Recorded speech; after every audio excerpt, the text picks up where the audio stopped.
तो हेलो दोस्तों। आज हम बात करेंगे कि how to prepare JNBST exam 2025-26।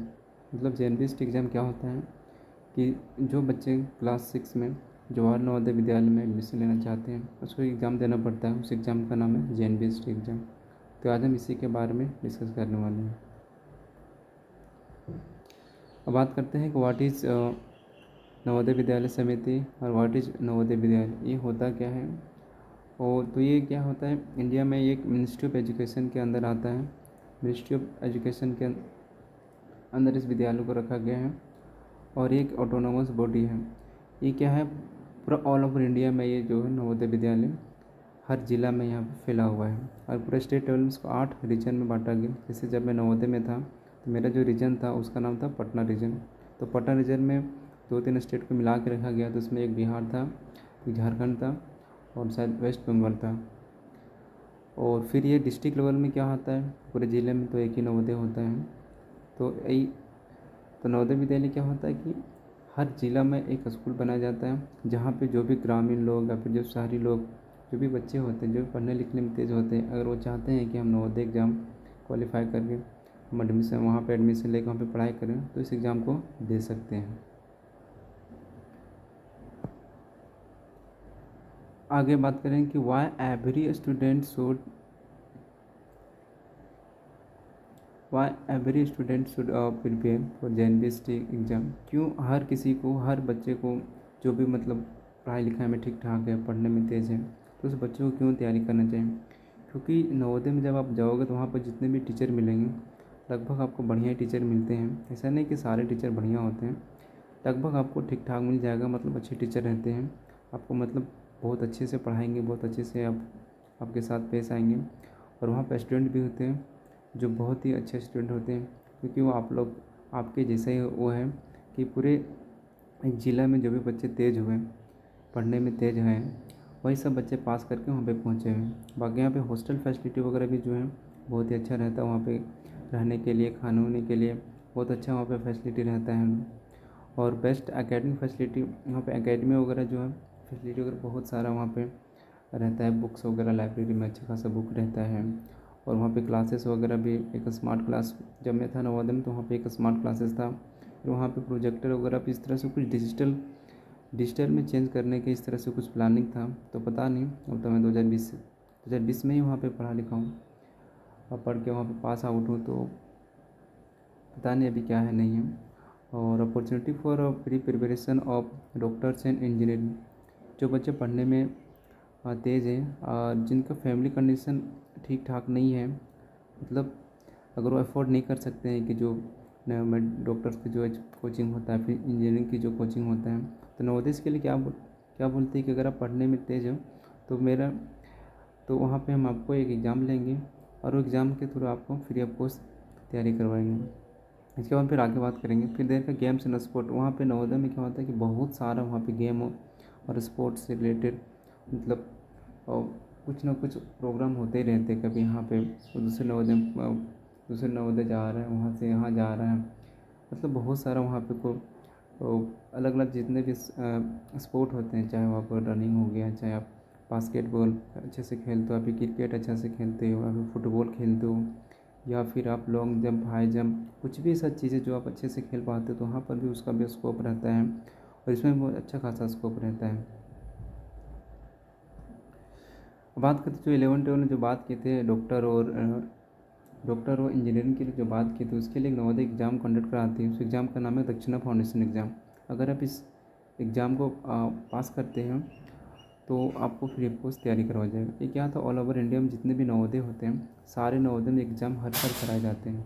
10th के बाद और 12th के बाद एग्ज़ाम कंडक्ट कराए जाते हैं। अगर आप क्लास 10th में हो, अगर आप इस एग्ज़ाम को पास कर जाते हो तो आपको 2 साल फ्री ऑफ कॉस्ट, यानी कि आपको 11th और 12th जो भी दक्षिणा फाउंडेशन का जहाँ पे कोचिंग रहता है, एक कोचिंग ही रहता है वहाँ पे, लेकिन ये क्या एक NGO जैसा है। मतलब ये यहाँ पे आपको फ्री ऑफ कॉस्ट सारी तैयारी किया जाता है। और वहाँ पे बेस्ट टीचर, मतलब क्या बोलते हैं, जो हाई क्वालिटी के जो टीचर रहते हैं, मतलब पढ़ाई लिखाई में जो भी बेस्ट होते हैं, जैसे आपका कोटा वगैरह में जैसे बड़ा बड़ा कोचिंग में जैसे तैयारी करते हैं, सेम वैसे यहाँ पे होता है। अगर आप 12th के बाद इस एग्ज़ाम को क्वालिफाई करते तो आपको वहाँ पे 1 साल का तैयारी करवाया जाएगा।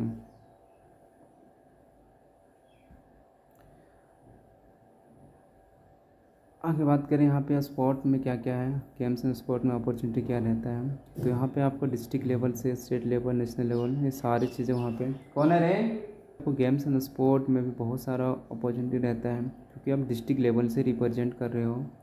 तो पहले आप अगर अपना नवोदय में अच्छे से खेलते हो तो उसके बाद आपको क्या दूसरे नवोदय से आपको अच्छे से खिलाया जाएगा। फिर वहाँ पर भी एक स्टेट के 2 भी नवोदय हो तो वहाँ पर भी आप अच्छे से खेलते हो तो पूरे एक स्टेट से आप रिप्रेजेंट करने लगेगा। फिर वहाँ पर भी आपस में कंपटीशन होगा स्टेट में। अगर स्टेट कंपटीशन में मतलब यहाँ पे ओवरऑल ये है कि आप डिस्ट्रिक्ट लेवल से भी खेल सकते हो इसमें, स्टेट लेवल से भी खेल सकते हो, नेशनल लेवल से इसमें खेल सकते हो। तो ऐसे बहुत सारे मौके हैं स्पोर्ट में, ऐसे नहीं कि सिर्फ पढ़ाई में मौका है यहाँ पे। आगे आर्ट एंड कल्चर, अगर आपके अंदर हुनर है कि आप अच्छे से आर्ट या कुछ भी चीज़ बना सकते हो, पेंटिंग वगैरह। मेरे नवोदय में क्या था कि बहुत सारे बच्चे मेरे क्लास में ऐसे थे कि मतलब बहुत अच्छे से आर्ट वगैरह बनाते थे, कोई भी चीज़ को, चाहे वो किसी का आपको पोर्ट्रेट बनाना हो या फिर कोई भी चीज़ का पेंटिंग बनाना, बहुत अच्छे से वहाँ पे बनाते हैं। तो इससे भी वहाँ पर मौका मिलता है, वहाँ पे आर्ट का भी एक 11-12 में आर्ट का भी क्लासेस होता है, म्यूजिक के लिए भी सारा अलग से मतलब एक सब्जेक्ट रहता है, जिसे आप वहाँ पे कर सकते हैं। आगे बढ़ा हाउ टू प्रिपेयर जेएनवीएसटी एग्ज़ाम 2025-26। मतलब इसका एग्ज़ाम की तैयारी कैसे करें, इसमें सब्जेक्ट क्या क्या आता है और इसमें कौन कितने मार्क का रहता है, इसके बारे में देखते हैं। तो इसमें मेनली जो होता है 3 सब्जेक्ट रहता है। आपका रीजनिंग रहता है, आपका लैंग्वेज रहता है, लैंग्वेज में 2 रहता है, आप हिंदी हो गया आपका और ये आपका इंग्लिश हो गया और मैथमेटिक्स रहेगा। लेकिन सबसे ज़्यादा इंपॉर्टेंट जो रहता है वो रीजनिंग होता है। क्यों? क्योंकि इसमें जो 50% सिलेबस जो 50 पूरी 100 मार्क्स का होता है तो उसमें 50 नंबर जो रहता है वो सिर्फ रीजनिंग का रहता है, बाकी 25-25 मार्क्स दोनों का रहता है लैंग्वेज में और मैथमेटिक्स का। आगे देखते हैं कि रीजनिंग में क्या क्या मेंटल एबिलिटी टेस्ट में क्या क्या सब्जेक्ट रहे, उसमें क्या क्या टॉपिक रहता है, चैप्टर क्या क्या है। तो इसमें लगभग 9-10 टॉपिक हैं, चैप्टर हैं, जैसे वर्ड ऑड वन आउट है, थोड़ा सा यहाँ पे ऑड मैन आउट हो गए, थोड़ा सा कुछ यहाँ पे थोड़ा सा एरर है। बाकी वर्ड वन आउट जो होता है वो है आपका फिगर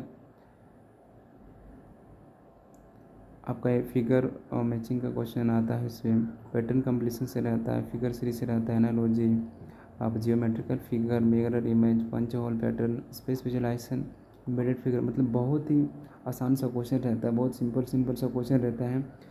आपको 4 ऑप्शन दिए जाएंगे, उसमें बोला रहेगा 3 ऑप्शन एक जैसे रहेंगे, उसमें से एक ऑप्शन में थोड़ा सा डिफरेंस रहेगा, उसको आपको छांटना है। अगर आप एक बार इसके प्रीवियस ईयर का क्वेश्चन अगर देखेंगे तो आपको समझ में आएगा कि इसका क्वेश्चन का जो लेवल रहता है बहुत ही आसान रहता है रीजनिंग में। फिर आगे जो है अगला मैथ में क्या क्या सब्जेक्ट रहता है। मैथ जो सब्जेक्ट है उसमें क्या क्या चैप्टर है, तो इसमें नंबर है, नंबर ऑपरेशन मतलब नंबर सिस्टम का क्वेश्चन रहता है, आपका एलसीएम एचसीएफ का रहता है, और फ्रैक्शन एंड डेसिमल का रहता है, simplification, measurement, percentage, profit and loss, simple interest, perimeter and area से क्वेश्चन रहता है, डाटा इंटरप्रिटेशन, एंगल वगैरह। और मतलब मैथ में थोड़ा सिलेबस ज़्यादा है इसमें, क्योंकि इसमें कम से कम 18-19 चैप्टर हो जाते हैं। एवरेज हो गया, प्रॉफिट एंड लॉस हो गया, परसेंटेज का क्वेश्चन रहता है, सिंपल इंटरेस्ट का क्वेश्चन रहता है, और ratio, proportion, average, speed, distance and time का रहता है। तो इसे मतलब टोटल 18-19 चैप्टर हैं, थोड़ा इसमें ज़्यादा टॉपिक हैं, चैप्टर हैं, लेकिन मैथ में तो 25 नंबर का क्वेश्चन आता है तो इससे कोई दिक्कत नहीं है। अगला है लैंग्वेज में, इंग्लिश में क्या क्या रहता है। इंग्लिश में क्या है कि आप इसमें ज़्यादा कुछ नहीं रहता है, सिर्फ रीडिंग कॉम्प्रिहेंशन दिया जाता है, चार पैसे दिए रहते हैं, उसमें क्वेश्चन रहते हैं। और वो भी उसमें सबसे ज़्यादा जो क्वेश्चन रहता है एंटोनियम और सिनोनियम से जो होता है सबसे ज़्यादा क्वेश्चन पूछता है।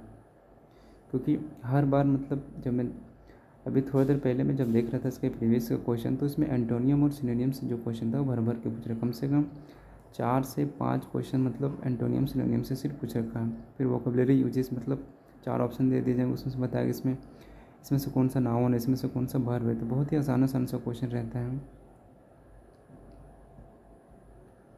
फिर बात करेंगे लैंग्वेज, हिंदी में क्या क्या रहता है। सेम जिस तरह से इंग्लिश में रहता है, सेम इसी तरह इसमें भी ये रहता है कि इसमें भी 4 को कॉम्प्रिहेंशन दे देगा, इसमें पैसे दे देगा, उसमें भी क्वेश्चन रहेगा।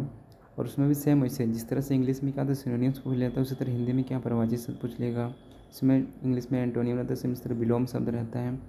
इस तरह से कुछ भी मतलब पूछ लेते हैं और भी 4-5 क्वेश्चन पूछते थे। ज़्यादा कुछ ज़्यादा कोई मतलब कहीं से घुमा फिरा के नहीं पूछता। जो चीज़ें आपने पढ़ी होंगी परिभाषित शब्द वही सारी चीज़ें आता है। फिर संज्ञा सर्वनाम सेम उसी तरह से 4 ऑप्शन देते हैं, उसमें से बताए इसमें संज्ञा कौन है, इसमें सर्वनाम कौन है, इसमें क्रिया कौन है।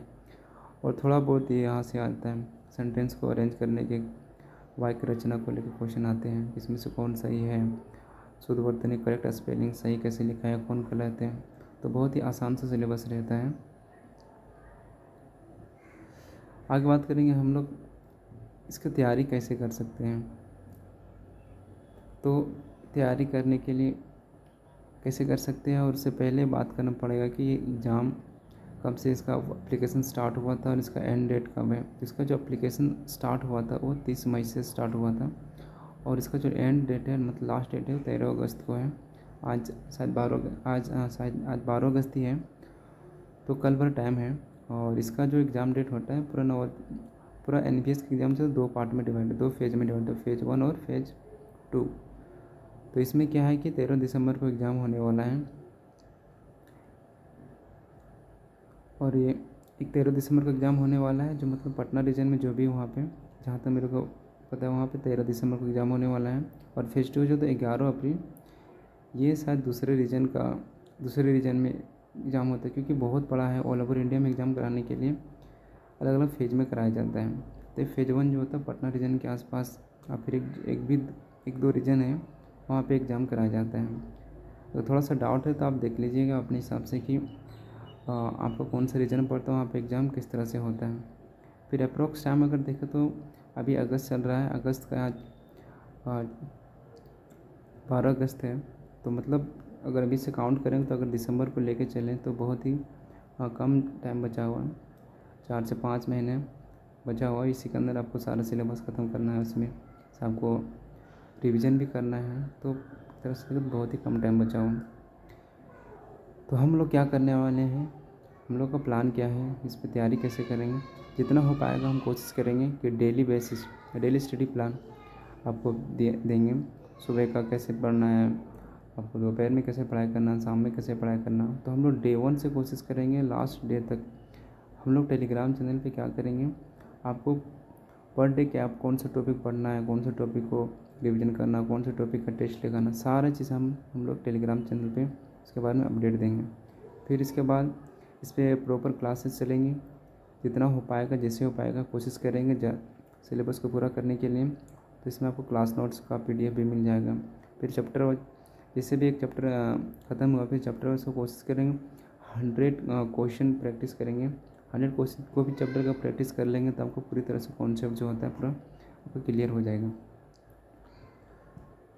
फिर आगे देखिए, जब मेरा चैप्टर ख़त्म हो जाए उसके बाद क्या करेंगे, चैप्टर वाइज टेस्ट लगाएंगे। इसके बाद जैसे वीकली टेस्ट भी हम लोग लगाएंगे, फिर मंथली टेस्ट भी लगाएंगे। जैसे चैप्टर ख़त्म हो गया उसके सप्ताह के आखिरी में वीक के एंड में हम लोग क्या करेंगे, उसका टेस्ट लगा लेंगे।